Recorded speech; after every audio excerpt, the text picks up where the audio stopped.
Our final update before the Bills face the Patriots, an injury update with Dr. Kyle Trimble of Banged Up Bills, and my 5 predictions for Sunday are all coming your way today on Locked On Bills.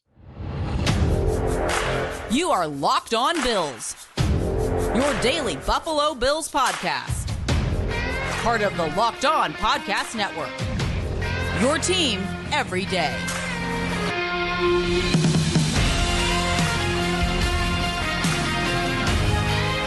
What's up, Bills Mafia? It's Joe Marino, author of Go Bills and Buffalo's Run, also the co-host of the Locked On NFL Scouting Podcast, and I'm your host of Locked On Bills. Want to thank you for making Locked On Bills your first listen every day, and a big welcome and shout out to our everydayers. You know who you are. Those of you who never miss a single episode, I appreciate y'all being here very, very much. I'd also like to invite you to subscribe or follow for free on YouTube or wherever you listen to podcasts. We're part of the Locked On Podcast Network, your team every day. This episode is brought to you by PrizePicks, the easiest and most exciting way to play daily fantasy sports. Go to prizepicks.com/LockedOnNFL and use code LockedOnNFL for a first deposit match up to $100. Well, folks, this is the last conversation that we're going to have before the Bills take on the Patriots on Sunday afternoon. And so I want to give you some final updates, a lot of injury-related notes here to start off the conversation, of course, the implications of them. Then I want to talk to Dr. Kyle Trimble more specifically about the injuries and some of the implications of Ed Oliver and Damian Harris and any other Bills players of consequence. And then my 5 predictions for what's going to happen on Sunday afternoon when the Bills face the Patriots for the first time this year. Let's start with some Bills notes here. And running back Damian Harris has been placed on the injured reserve list. And Damian Harris obviously had a scary exit against the Giants, leaving in an ambulance, has a neck injury, also a concussion. And the Bills have placed him on injured reserve, meaning he'll miss at least the next 4 games. And the corresponding move was elevating Ty Johnson from the practice squad to the active roster. Now, you may have remembered earlier this week, there were reports out there that veteran running back Leonard Fournette was going to visit with the Buffalo Bills, and even some reports that there was some momentum, that there was some expectations that a deal could get done. And then that meeting got canceled, and there were some reports out there basically which said there's going to be better opportunities for Leonard Fournette, and the Bills were going to make a move at running back seemingly with the practice squad, right? So you can kind of read the tea leaves and see that this was probably going to happen. And I think this is a good move for the Bills, not necessarily Damian Harris injured reserve, don't get me wrong there, but being able to replace him with Ty Johnson, who's a player that I like, and I like him a lot more than Leonard Fournette, to be completely honest with you. I know that Fournette has a lot of name recognition for being a high draft pick, but I think he's been pretty underwhelming as a pro, very inconsistent, ball handling issues, not a secure catcher of the football, vision problems. He's just more of a name than anything. And I like Ty Johnson more. And you saw a little bit of Ty Johnson in the preseason, and I thought he looked good.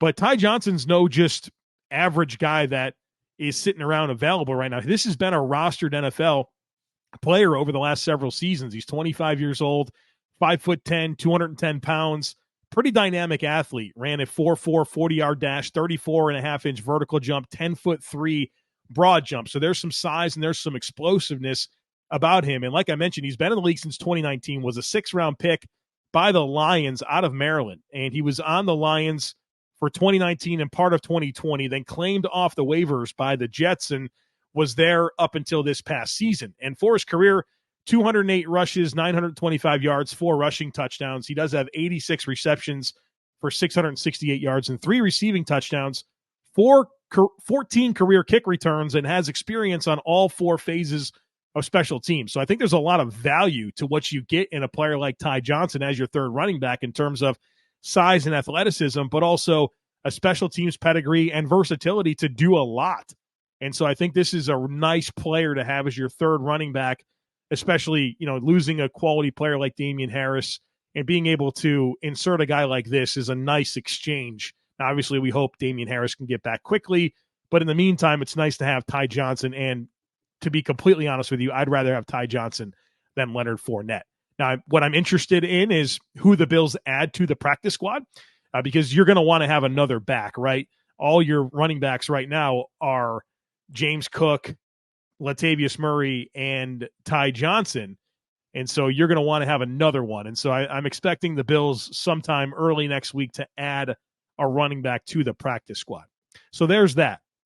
Now, the next big piece of news that came through on Friday was Ed Oliver and Sean McDermott declaring him out, and then officially on the injury report, he is out. And we'll talk about the dynamics of that injury with Dr. Kyle Trimble here in just a few minutes, but I want to talk about more of the on-field consequence and some roster stuff that stands out to me with Ed Oliver missing this game.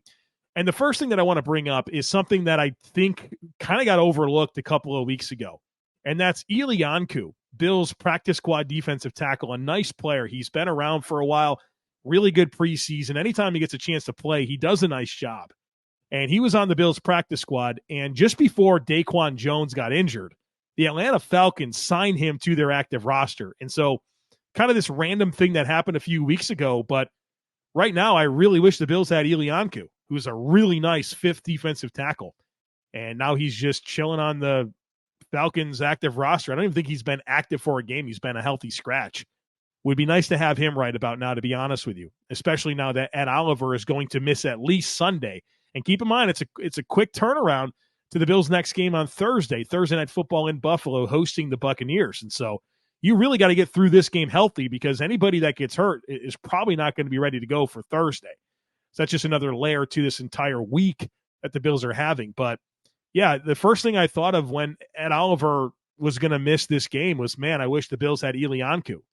And so now they're going to turn to Tim Settle, Poona Ford, Jordan Phillips as their top three, but they want to dress 4 defensive tackles. And I'm guessing there's going to be a practice squad call-up, whether that's Kendall Vickers or Andrew Brown, who they just added. I think it's probably not going to be Brown, who's only been on the team for a very short period of time. It's probably going to be Vickers, but that's going to be his second call-up, and you can only do it 3 times. So that's something to keep in mind. Cameron Klein is a defensive lineman of the practice squad, but more of an end. And so it's going to be interesting to see how the Bills handle this. I'm sure Settle, Phillips, and Ford is really going to be your answer, but probably some more opportunities for guys like Shaq Lawson, Greg Rousseau to play on the inside, especially on rush downs. You feel like between Settle, Phillips, and Ford, you can probably do a decent job defending the run, but the pass rush upside really is missing without an Ed Oliver from the interior. And obviously Ed's having a great season. You hate to see him miss any time. So it's going to be interesting. And another thing that really stands out to me about this whole dynamic is how quickly positions of great depth can suddenly become question marks, right? Entering the season, I would have told you that the deepest positions on the Bills roster were cornerback, safety, and defensive tackle. Very quickly, do you realize how positions of great depth can become, there's a lot of attrition throughout the course of a season, and the Bills are experiencing that at positions where they did have a ton of depth. So we know the Patriots are going to want to run the football, right? That's always been part of my expectation this week, and I think that's going to become even more appealing now that Ed Oliver is not available. Next thing, cornerback is fascinating to me this week because for the first time since the Trey White injury, Christian Benford, Dane Jackson, and Kyer Elam are all healthy, right? There's no game day designation for any of those 3 players. And so part of me thinks it's going to be Christian Benford and Dane Jackson as the starting corners that would play 100% of the snaps. But I am curious to see how Kyer Elam factors into this mix, not only in any type of potential rotational role on defense, but what type of special teams opportunity does he get as well? So that's certainly heavily on my mind as I consider this game. And then lastly, I want to talk about the Patriots quarterback dynamics here in this opening segment. And not that there's a whole lot to get into. I mean, Mac Jones, we went through it on the last podcast where I went through the primer. I did, probably a good 6-7 minutes on Mac Jones, talking about his splits, the challenges that he's been having. But the reality here is that it's going in the wrong way. I mentioned on pace for career lows in completion percentage, passing yards, passer rating, touchdowns, highest interception rate of his career. It's not going in the right direction in year 3. And I think a lot of that's on the Patriots. I think they're failing Mac Jones in a big way. But the point that I want to make here as it relates to this coming Sunday is be ready for weird stuff. All right. Be ready for weird stuff. This is a game where, the Patriots are the biggest home underdog that they've ever been under Bill Belichick. I mean, just a really large point spread here. And when you're overmatched, you tend to do weird things. And the Patriots do weird things no matter what. Remember last year, the Marcus Jones touchdown? Earlier this year, they had that really unique punt or field goal block that they used against Miami that kind of kept them in that game. You got to be ready for some wrinkles here against the Patriots. They're going to do some stuff here that's going to be in the margins that you don't expect, that's going to try to give them an advantage. And the reason I bring up the quarterback dynamics is because Malik Cunningham exists. A player out of Louisville, a rookie that was on their practice squad to start the year, was really dynamic in preseason, and they've put him now on their active roster. And, he's this dual threat quarterback that's played a lot of receiver and some quarterback. And last week he played 6 offensive snaps with 2 at quarterback and 4 at wide receiver. And so I think you just got to be really aware of how they could use Malik Cunningham situationally to mix things up and try to give the Bills something that hasn't been put on tape, right? An unscouted look to try to give them an advantage. So whether it's Malik Cunningham, something weird on special teams, something, you got to be ready for that in a game like this against the New England Patriots, especially given the dynamics of how big of an underdog they are at home. All right, we're going to talk to Dr. Kyle Trimble here in just a moment. Stick with me. But first, folks, there's a lot of uncertainty in the world today, and it's more important than ever to be prepared. And we know how the current events can affect supply chain shortages for medications and getting them in a timely manner. Well, there's a solution to that problem, and it's the Jace Case. The Jace Case is a personalized emergency medication kit that contains 5 essential antibiotics that treat the most common and deadly bacterial infections. And look, you can even customize your case and add additional life-saving medications based on your own personal, unique needs. And look, Jace is always working hard to expand their medication offerings. They've been making some good adjustments right now and really have added to their platform or their inventory of what you can get. And they also have gift cards that you can get and use for family members or loved ones that they can get their own Jace case and be prepared in case of an emergency. So go to JaceMedical.com and enter code LOCKEDON at checkout for a $20 discount on your order. That's promo code LOCKEDON at Jace Medical, JASE Medical.com. Folks, snap into action this NFL season with FanDuel, America's #1 sportsbook, because right now, new customers can get $200 in bonus bets guaranteed when you place a $5 bet. That's $200 in bonus bets, win or lose. So if you've been thinking about joining FanDuel, there's simply no better time to get in on the action. The app, super easy to use, and there's a ton of different things that you can bet on, including spreads for games, player props, over-unders on point totals, and more. So check it out. Visit FanDuel.com/lockedon and get this NFL season going. FanDuel, official partner of the NFL.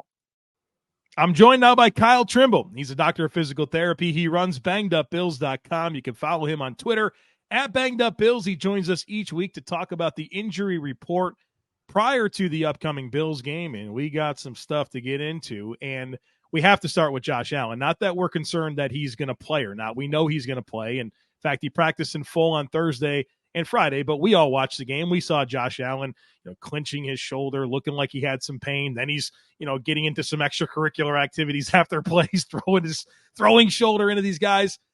Kyle, what do we need to know about Josh Allen's right shoulder? Anytime Josh Allen is on an injury report, there's always concern. Thankfully, he did suffer the injury, was able to play through that. Keep in mind, he left the game for 2 plays after a quick concussion check when he rolled out to the right there. So he did x-rays after the game. There's obviously concern anytime Josh Allen has any type of trainers around him. But he's fine. He has some tape on his shoulder after the game, and he's able to practice at full. The only concern I have about him is getting some accuracy on some of his passes, maybe later in the game as his arm starts to fatigue like any quarterback would. We did see his completion percentages drop right after his AC joint in his non-throwing shoulder back week 4 of 2020. So he struggled with it, wore a brace on it. That signified it was more of a severe AC joint sprain. We know this one appears to be more minor, but still, I am concerned a little bit about the accuracy. But there's a hope that we get the running game going more. They rely on other pieces of the offense, and then Josh Allen gets a chance to rest his shoulder up this week. Quick turnaround to Thursday Night Football. That's something we have to keep in mind with the injury stuff this week is the Bills play quick turnaround. Now, the good news is that after that, you get a nice little buffer there, right? Kind of a mini bye, but need the Bills to get through this game clean and healthy. One guy that's not going to play, Ed Oliver, Bills defensive tackle, off to a great season, but he's out with a toe injury. Finished the game, Kyle. One of these, it's no longer an indicator. I'm throwing it out. I don't care if you finish the game. It means nothing anymore. And he played 87% of the snaps. Yep. And didn't practice all week, out with a toe injury. How concerned are we here? A little concerned. I mean, when I see toe, I immediately think turf toe, but usually when you see turf toe, you can see it more readily on film, and those guys usually need medical attention, and it's a little more apparent, and we didn't see any of that on film, which is a good thing. So you got to wonder if maybe he got stepped on. We've seen that in the past here. You got to wonder if maybe there's some type of muscle strain in there that it's hurting right now, and he can't generate any force to push off it effectively, and they're worried about it hurting again. And you got to consider the opponent of the Patriots. I mean, they're still a formidable opponent, but with them being 1-5, you can really let some guys rest if they need to, especially being a short week. So I think that's more or less what's happening here. I'm really hoping that Ed Oliver plays on Thursday, knowing that they give him the time off on Sunday. Yeah, it's going to be 10 days on the front end, 10 days on the back end, right, between games with this toe deal. So hopefully it's just missed this Patriots game and we forget all about it. Quentin Morris, Dr. Kyle Trimble. Let's talk about Quentin Morris, man. You found this on tape. And I don't want to steal your thunder here, but this is a pretty impressive situation. He had a significant ankle injury, and you showed me the tape on this. I mean, this guy's ankle was rolled up pretty big time. He goes on to play 4 more plays, including the game-winning touchdown against the Giants. And, of course, now he's out, but your analysis here on Quentin Morris and, I know he's not going to play Sunday. He's been ruled out, but how long could this linger? This injury could easily linger 2-3 games. If he's not going to play Sunday, I really don't think he's going to play on Thursday either. And then with the extra mini bye, if you want to call it that, there's a chance he could play in week 9. It just depends on how the ankle is responding. But just to give you an idea, he had the 4 plays before the game-winning touchdown, and he was behind the offensive line. He was getting blocked, and he kind of got thrown over his own ankle. It was weird. If you want to go watch the video, it's on my timeline, but his foot kind of got caught in turf and he got thrown over and he just kind of folded up over his ankle, which you see with a mechanism similar to high ankle sprain. And the reason why he was able to play through this and get there was because the swelling hadn't set in quite yet. And so he's able to kind of limp through, and then you even see on the game-winning touchdown that he was able to get through and catch it, and then he's hopping around on the ankle or on the opposite ankle. So thankfully he got the game-winning touchdown, but then he kind of paid for it later on. And, one thing we didn't even get to discuss, but we've discussed this in the past, there was a question you had from a listener about why a high ankle sprain why is it more severe? So quick recap on what a high ankle sprain is. You have the tibia, which is the shin bone, the fibula, which is the outside bone, the lateral malleolus, and then going up the outside of the leg. And on top of that, too, you have the talus, which is a dome-shaped portion on top of the foot there. They all come together to create the ankle joint there. So what happens when you have a high ankle sprain is the foot gets pushed up and outward, dorsiflexion and eversion. So it splits that connection that they have there between the tibia and fibula, and then that weakens the connection there. So every time you go run, push off, jump, and whatnot, the talus acts like a wedge and pushes up between the tibia and fibula.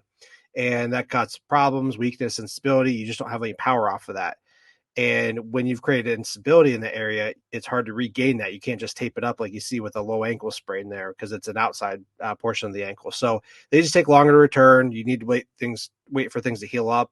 But I thought I'd throw that in there with that being a question prior. But it's just a more significant injury because you have less stability you can account for after the injury.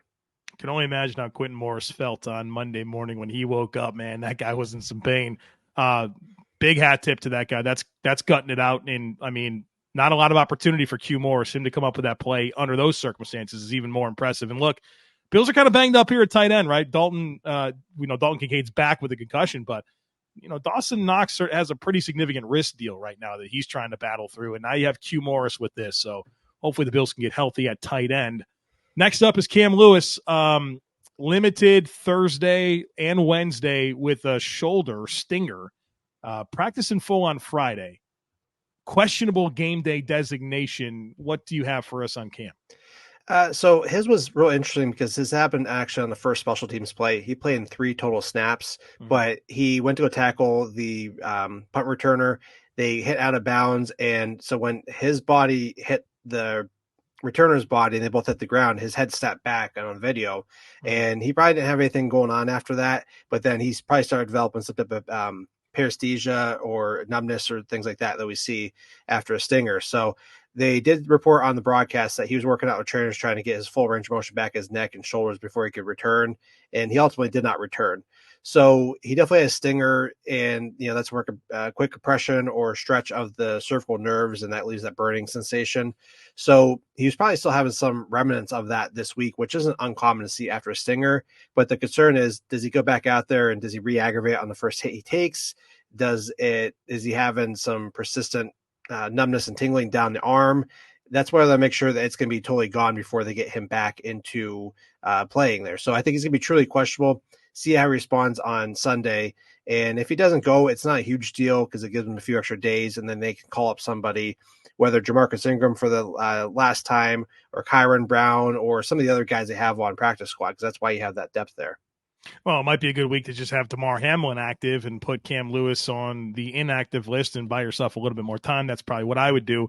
Let's talk Damian Harris, the Bills running back. Scary scene, right? Leaves the game in an ambulance, neck injury, gave us the thumbs up off the field. And then, of course, we heard quickly that he got movement in all of his extremities, which is great, but also just some, a scary scene, right? I think it all kind of took us back to a dark place, and he lands on injured reserve. So let's get some thoughts here on Damian Harris and what we can be looking for there as these next couple weeks unfold. Yeah, it's always scary when you see the ambulance come out. I mean, that's the standard precaution, the Canadian C-spine rules, because they worry about if there's a dangerous mechanism of hit or if there's numbness in the area. There's certain criteria for that. And when they have that, they automatically go to, you need imaging, go to the hospital. It's a smart process, and we've seen it time and time again with players all around the league. So the ambulance doesn't indicate severity, but it does to a certain extent, but they just want to make sure everything checks out, and thankfully it did. The team did move him to injury reserve earlier on Friday, and they moved up Ty Johnson. The key thing was this allows Harris to get fully right. He also had a concussion during this play, and then they're not rushing him back out there or feel like he needs to pass through protocol quickly or feel like he's not fully ready there. So the big thing is he has to have full range of motion and strength, no lingering neurological issues. Those are really the big things you need to return to play. There's 4 criteria, but he has a full month to really recover, and then they can ease him back in when the roster spot reopens. Let's real quick finish up with the Patriots here, and their injury report is always interesting. And so the 2 things that I know is that 2 players have been ruled out, one of them being Josh Uche, and that's a pretty big deal because I think he's one of the better speed rushers in the league. Certainly gave the Bills some problems last year, and so now they're without Matthew Judon and Josh Uche. They're top 2 edge rushers. That's a pretty big deal when they're going to need to be able to affect Josh Allen, not to mention their number 1 corner, Christian Gonzalez, is also injured and out. He's on injured reserve. So we know Josh Uche is going to miss, but also Riley Reif on the offensive line. They've been leaning into Verdarian Lowe at right tackle, and that's been a tough spot for them. And so a hit there for them at right tackle, edge rusher, and then, of course, the already important injuries that they have in Judon and Christian Gonzalez, even Marcus Jones, right? They're banged up in a lot of key spots. But then there's like 10,000 other players that are listed on the report, so I'm going to let you try to tell us what we need to know about the Patriots side of things. Yeah, it's always a mess every time I look at the Patriots injury report every week because they try to do this gamesmanship, and it's like you're not fooling anybody. Most of these guys are going to play, or it's the Patriots way. I guess that's the best way to put it. You mentioned Reif, you mentioned Uche. Keon White is also ruled out due to concussion, which we're seeing a lot of guys not get through concussion protocol in a week this year, which is fine. Give them time to rest. There's 16 other questionable guys. The guys that I want to be watching out for come Sunday are wide receiver Kayshon Boutte. He's dealing with a hamstring. I'm looking for wide receiver Demario Douglas working through concussion. I am looking at Juju Smith-Schuster also working through concussion. Guard Cole Strange working through a knee injury. And offensive lineman Mike Onwenu working through an ankle injury. Most of the other guys, either they've been on injury report for a while, have been playing through it. There's a few guys like Trey Flowers, Jack Jones, and Cody Davis are either on injury reserve or PUP, and they're working their way back through their practice window, and they can be activated later. Or you got other guys like David Andrews and Trent Brown who said they will play on Sunday, and that even goes for a guy like Christian Barmore. So going back to some of the guys, we haven't seen Juju Smith-Schuster or Demario Douglas pass the concussion protocol. They can do that potentially Saturday. Should get an update about that sometime soon. And then you got guys like Cole Strange, who's missed the past 3 games with a knee injury. He suffered the injury originally in training camp, missed most of training camp, came back, got re-injured in week 3, and it's just been a bad situation for Strange since then. And then Onwenu, who had off-season ankle surgery, came back on the PUP list, and then came back in training camp, and then re-injured it in week 5, and then it's kind of been working through that there. He did dress in last Sunday's game, but did not play, but he might be an emergency reserve there too. So a lot of moving pieces for the Patriots, but most of those guys will play, but the guys I listed are ones to watch out for come Sunday. Head on a swivel when it comes to Patriots and injuries, and obviously, again, need the Bills to get through this one healthy. Quick turnaround to Thursday Night Football, and so we have to certainly keep that in mind as we watch the Bills play this week. Dr. Kyle Trimble, thank you so much for your time, and we'll do it again real quick. Absolutely. Go Bills. Folks, you got to check out PrizePicks. PrizePicks is the largest, funnest, most exciting, easiest way to play daily fantasy sports. I love this format. It's just you versus the numbers. It's not you against thousands of other players, including the pros, including sharks. It's just you versus the numbers. Here's what you do. You select 2 or more players. You pick more or less in their projected stats, and you place your entry. That's it. Doesn't take long. Picks can be made in under a minute, and then when you win, withdrawals are super, super quick and super, super easy.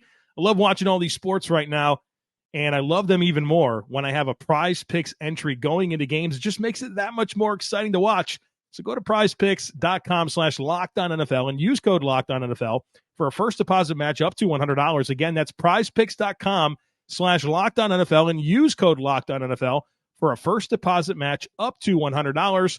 PrizePicks, daily fantasy sports made easy. Folks, I'm not going to lie. I'm obsessed with DoorDash. I use it several times per week. The convenience is just simply unmatched, especially in my busy life. You know, right now I got a 3-year-old at home. I've got, 3 dogs. We're watching sports. We don't have time to get to the grocery store. We don't have time a lot of times to, make dinner. Well, the problem is solved because DoorDash takes care of that for me. They can bring whatever I want right to my front door. And I love ordering with DoorDash because I can get food from my favorite local restaurants and even groceries all dropped off right at my front door. The consistency is outstanding, whether it's groceries or a takeout order. They pick it up just like I was the one going to get it. And if there's ever a problem, they take care of it immediately. So stop worrying about what's for dinner. Stop worrying about what you're going to snack on. Stop worrying about when you're going to find time to get to the grocery store. Let DoorDash handle that for you. We got a deal here. Get 50% off up to a $10 value. When you spend $15 or more on your first order, when you download the DoorDash app and enter code LOCKED23, subject to change, terms apply. Don't forget to use code LOCKED23 for 50% off up to a $10 value on your first order when you download the DoorDash app and spend $15 or more. Subject to change, terms apply. All right, folks, it is prediction time here on the podcast. But first, I would love to take a second to invite you to join the Locked On Bills subtext community. It has been a lot of fun. Here's what you get. You get one-on-one text messaging conversations with me. So I'll be a text message away. We can talk Bills football whenever you want to. But I also give you my in-game analysis through subtext. I send out, mass text messages to everybody pretty much after every drive, letting you know what I'm thinking, what I'm hoping to see on the next possession. People have really enjoyed that. You also get my first reaction to all major Bills news. So when the Ed Oliver news came out, when the Damian Harris news came out, I sent out a text message to everyone to give them some immediate thoughts on that. So check it out. There's a link to join in today's show notes. So if you're on YouTube or wherever you listen to this podcast, click on the show notes. There's a link to join the Locked On Bills subtext community. And I also have a very exciting addition to the subtext community that I'm going to be offering to everybody that I'm going to unroll here in the next week. So this is the perfect time to join. Check it out. We're having a lot of fun. over in the subtext community. All right, let's get these predictions in. I've got 5 of them. Here they are. And I got to do better. Look, I'm going to acknowledge this. My predictions have not been going that well this year. I think most of the time I usually get 3, 4 correct. This year I've been getting like none, 1, 2. So, we've been self-reflecting, all right, and we're going to try to do better this time. But at the end of the day, this is just really kind of fun, and I try to tie a ribbon with the discussions that we have all week and how I think that's going to impact the game. So that's always the intent here, but I do want to get them right. But I could predict obvious things. You know what I mean? I could predict super obvious things, and this would be boring. So, I got to take a few swings. So let's do it. Prediction number 1, I think the Bills get an interception this week. And you might be thinking, Joe, that's pretty boring. Well, they didn't get any interceptions the last 2 weeks against Tyrod Taylor and Trevor Lawrence. None. Their last interception was against Miami. And folks, that Miami game feels like it was 100 years ago, right? It wasn't. It was just 3 weeks ago, but they haven't had one since. And Mac Jones has thrown 7 so far in 6 games. So I think the Bills are due for a pick. I think they get one on Sunday afternoon, at least one. Number 2, and this one might be a little wishful thinking, but I'm going to put it out there. I'm predicting a career high in receiving yards for Dalton Kincaid. I think the Bills missed him last week, and I know that his production hasn't been overly large. His catches have been good, but his hasn't scored a touchdown. The yards have not been that impressive. And I think this is a good week to really get him going. It's always been my expectation that given what the Bills invested to get him as a first-round pick, then they also traded a 4th-round pick as well to move up to get him, that he needs to become the number 2 option in this passing game. Not necessarily this year, but as the season moves along and, of course, starting next year. And so I want to see that start to ramp up. Missed last week with the concussion. The Patriots have been doing a good job this year defensively of limiting number 1 receivers, but pretty much nothing else. And so it's time to get Dalton Kincaid going. I'm predicting a career high in receiving yards. His current career high is 43 yards week 2 against the Raiders. And so I'm expecting him to top that this week. Hopefully you get a touchdown as well. That'd be fun. I think that'd be a nice piece of this weekend. If the Bills can win and get Dalton Kincaid going a little bit, that will be a joy. Number 3 is I'm predicting no turnovers for the Bills, no giveaways. I think it's a clean game offensively for the Bills in terms of turnovers. And the Bills have had 2 turnovers in each of the last 2 weeks. And I'm predicting a clean game. And look, the Patriots have not done a good job of taking away the football this year. They've had 3 takeaways all season. They've only had 1 in the last 4 games. And so I think the Bills take care of the football, don't turn it over. And obviously, if they do that, they're going to have a good chance. I mean, even last week against the Giants, the Bills gave it up twice, didn't take it away, still won the ball game. And that's not typically a winning recipe in the NFL, but I think this is a week that the Bills will take care of the ball, not give it up. Number 4, I think that the Patriots will have more rushing attempts than the Bills. And spoiler alert, my next prediction is that I think the Bills are going to win the game. And that's what I think makes this an interesting thing to predict, that the Patriots will have more rushing attempts than the Bills, because I think the Bills are going to win the game and potentially by, multiple scores. But I really do feel like the Patriots' best plan is going to be to try to run the football. The Bills are dead last in the NFL in yards per rush allowed. And not that the Patriots have ran the ball well. I think the Patriots are towards the bottom of the league in terms of their rushing offense, but they got to think this is their best chance, right? No Ed Oliver, no Daquan Jones. They're going to be relying on a bunch of backup defensive tackles. You've got Rhamondre Stevenson and Ezekiel Elliott, big physical downhill backs. They're potentially getting healthier on their offensive line. And, they can't sit there and try to match scoring with Josh Allen, right? I mean, I know the last 2 weeks have not been kind to the Bills offense, but you want to talk about scoring not being kind to the offense. That's the Patriots. They've scored next to nothing the last 3 weeks. And so they can't go out there and ask Mac Jones to go blow for blow with Josh Allen. They got to shorten the game. They got to control the clock. They got to run the football. And I think they're going to run it a ton. Even if they get behind a little bit, I think they're going to lean into the rushing offense and not really expose their quarterback, Mac Jones, more than they have to. So even though I'm predicting a Bills win, I think that the Patriots are going to run the football more times than the Bills. And then the other side of that is, look, Patriots run defense is really good.